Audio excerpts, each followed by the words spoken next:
esse é o meu filho Valber, né? Hoje eu quero agradecer a Deus primeiro por todos nós, né?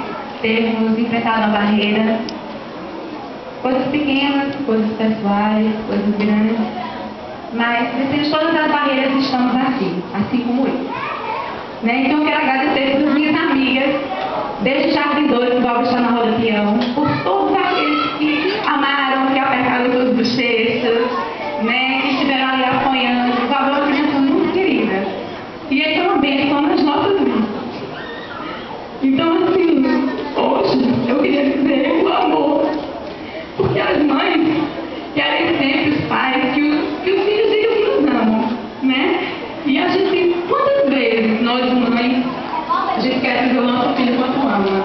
Então, assim, Valber, você é o amor da minha vida. E assim, você é meu companheiro.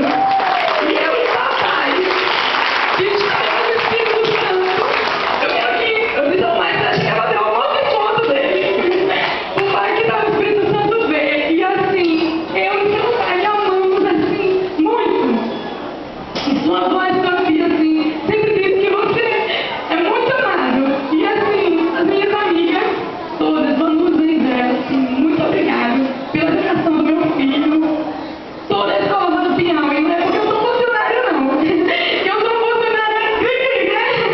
Então, assim, a todos os pais que estão aqui, né, a todos nós, vamos agradecer primeiro a Deus, porque sem Deus, nada, não tinha acontecido nada disso. Então, ao Senhor, muito obrigada por tudo, e a todos vocês, acho que a salva de palmas é para o meu filho, para todos os nossos filhos, e para nós também. Então, eu peço a salva de palmas para todo mundo.